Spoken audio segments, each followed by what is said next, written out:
Insecurities, the hidden force shaping how leaders show up. I wanted to talk about something almost every leader experiences, yet very few openly discuss: insecurity.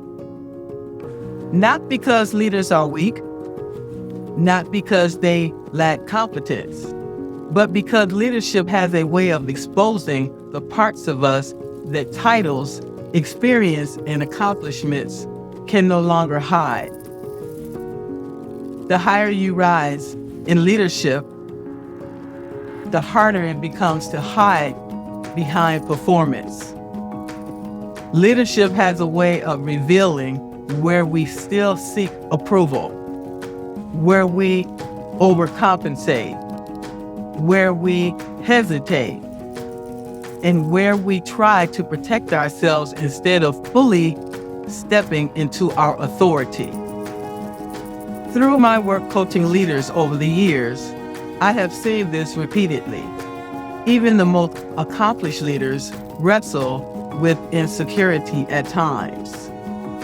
What separates effective leaders from struggling ones is not the absence of insecurity. It is the willingness to recognize it and grow through it.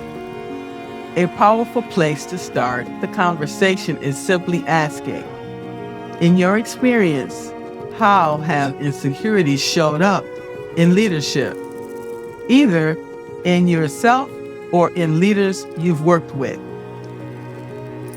Insecurity often hides behind competence. One of the biggest misconceptions about leadership is that high performers are confident all the time. They are not. In fact, many leaders develop exceptional competence, partly because they are determined not to fail. They become highly prepared, deeply knowledgeable, and extremely reliable. On the surface, that looks like confidence.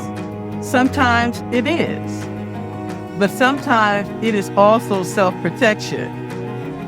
Insecurity does not always show up as self-doubt. Often it shows up as overfunctioning. It sounds like, I'll just handle it myself. No one will do this as well as I can.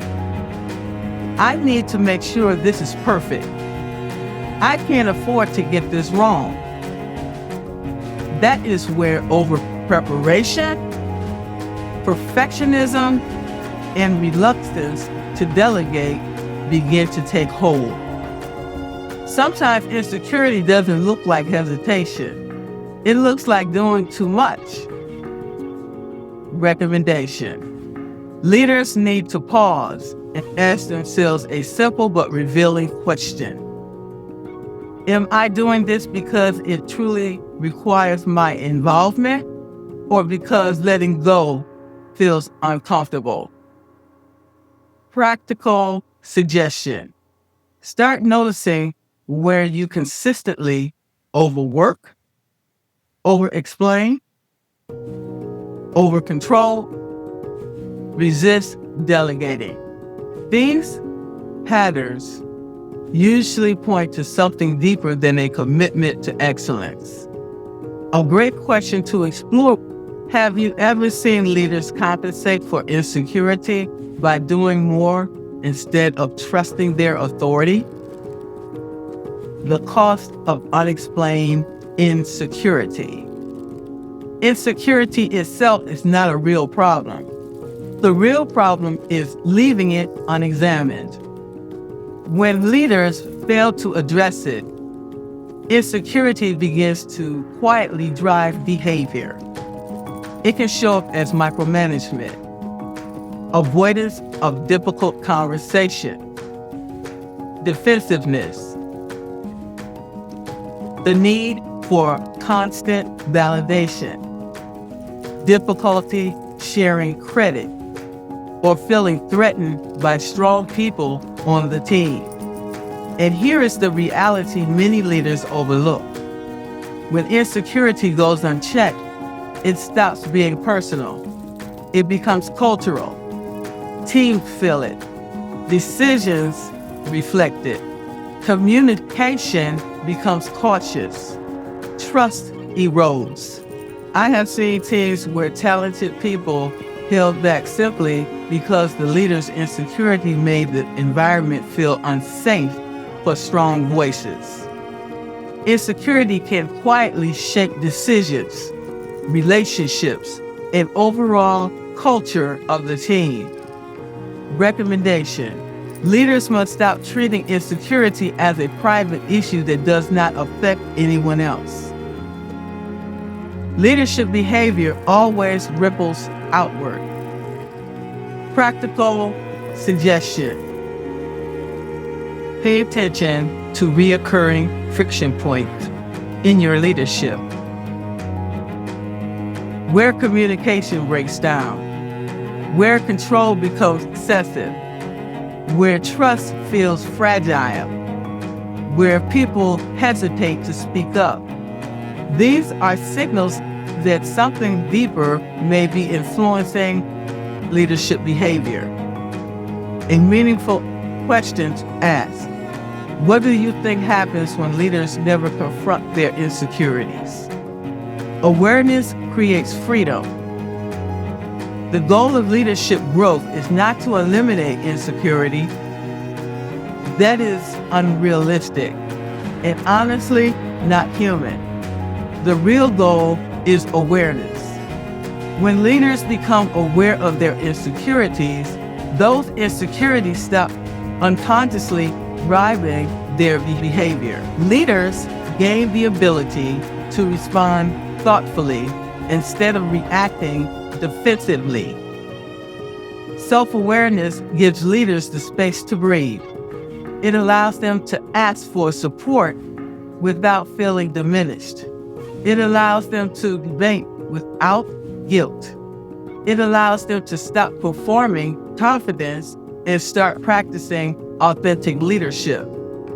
Self-awareness turns insecurity from a hidden driver into something you can manage.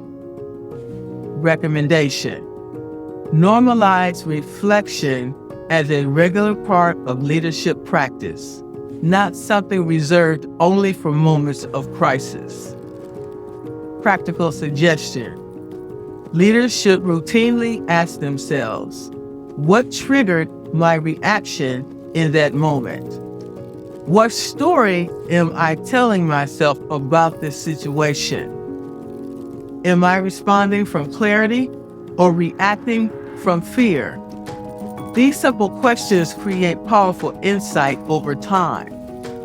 A reflective question: what helped you become more aware of your own insecurities as a leader?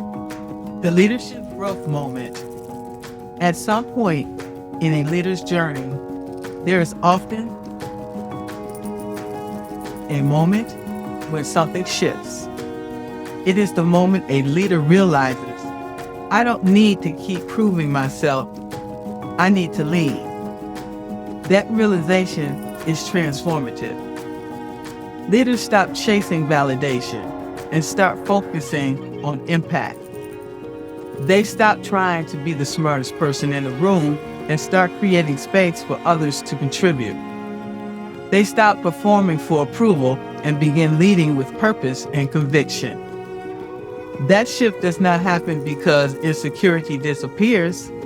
It happens because identity becomes stronger than fear.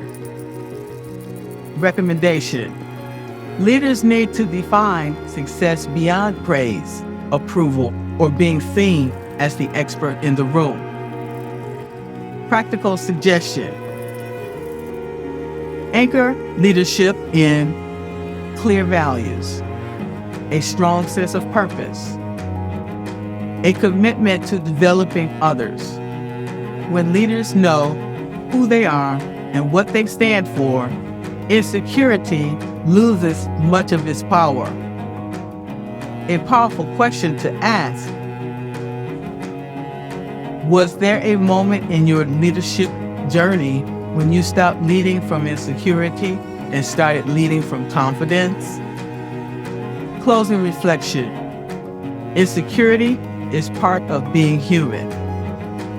Leadership simply magnifies it. But the leaders who grow the most are not the ones who pretend they never struggle. They are the ones who are willing to acknowledge what is happening beneath the surface and continue leading with honesty and intention. Real leadership is not about perfection. It's about awareness. It's about humility. And it's about the courage to keep going. Insecurities do not disqualify a leader, but ignoring them can absolutely limit their impact.